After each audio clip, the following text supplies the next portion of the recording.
Okay, everyone. We're very lucky today to have Professor Natata here to do a little demo on Bestin. And I don't know what to say, he's been teaching this class for like 10 years, I think, something like that. So he's a real amazing guy. So I want you to welcome him and pay attention, okay? Okay. I usually interact with the audience, so what's your current project right now? We're doing a package. Packaging design? Okay. So let's pretend this is a packaging design. And you want to have, maybe a package looks this way or a package looks this way, you're not sure. And you want to put a fake marble or fake wood or some kind of fake material on it. So how about we do something like that? What's nice is to establish a strong perspective drawing. A perspective drawing that you can see your left and right vanishing points. Once you have a drawing that you're happy with, you Xerox enlarge it to the presentation size. So basically, if you're familiar with Photoshop, you're cropping the image, only the necessary part of the image. You wouldn't necessarily want to include the vanishing points because that's what helps you make the drawing, but it's not the subject of your drawing. This is your subject, so you're cropping that, and you're enlarging it to a size that will fit as big as possible onto your presentation paper. So, so this is slightly bigger than the original, and if I were to center this on 11 by 17, it's a pretty good size. So what I'm going to do is use this as my underlay. It's always a good idea to have a strong drawing as an underlay. And what that means is you put it underneath the sheet you're actually going to draw on. So I'm going to draw onto marker paper. You could actually draw right onto the bond paper. So Xerox paper is also called bond paper. And I'm going to put it right here. It's not going to fit. Oh yeah, it will. Okay. So I usually make several copies, sometimes different sizes. And you might not be able to see it, but yeah, you can barely see it underneath there. And so what I'm going to do first is outline this in pencil. And knowing that we're going to use a wet technique with pastel. And if you use pastel by itself, like a dry technique, you'll get some nice pastel, but it's hard to get the richness of the stick. So the stick has a color of its own, and it's hard to get that tone just with a plain powder unless you layer it. And it depends on the type of paper. The more porous your paper is, the more teeth it has, the more it'll hold the powder. So, but if you have a fine sheet of fine grain like marker paper, sometimes it's a good idea to also wet the pastel.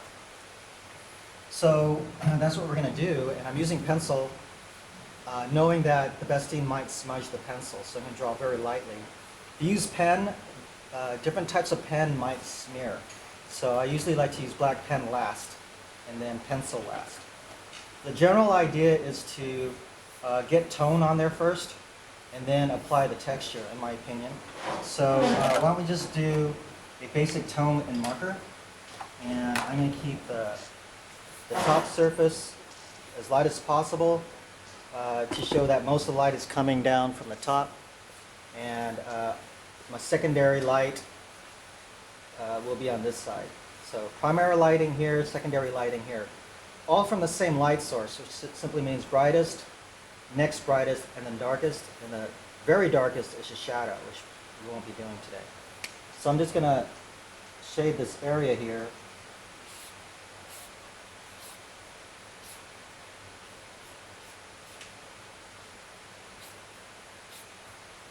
So I'm going to give it a basic tone. That is darker than the paper, and the paper will be the lightest tone. So this is a 3. If you consider the paper a 0 or a 1, I'm skipping 2 and I'm going to 3. And then I'm going to go to 5 for this darker tone here. So I'm establishing the color, the tonal value.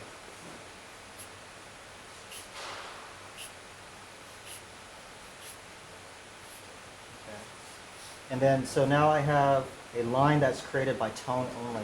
This edge line is not created by a line, a single line. It's created by an area of dark and light. That's what I'm shooting for. This is a slightly brown-gray, which means anything that's brownish is warm. We consider warm. It's a warm tone.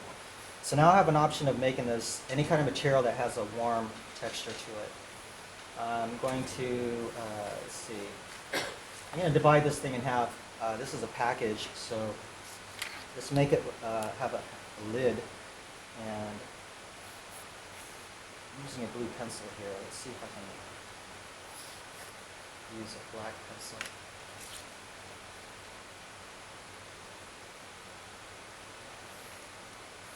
Okay, this is to establish that it's kind of a product. So most products have instantly, anything with parting lines, it starts to look like a product as opposed just to a block. And then I'm going to outline this so I can see the edges.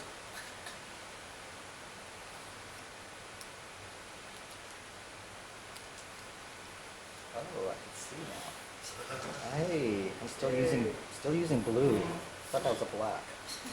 Okay, all right. Oh, my style is very loose, so I have no problem for me overshooting the edges. If you want to work tighter, by all means do that. Everybody has their own preference, but in my career, when I used to be a product illustrator, I was mostly hard for the looseness of the sketch. Everybody has a different technique. Mine just happens to be pretty loose. Okay, so I'm only doing this to define the edges so I can see what's going on.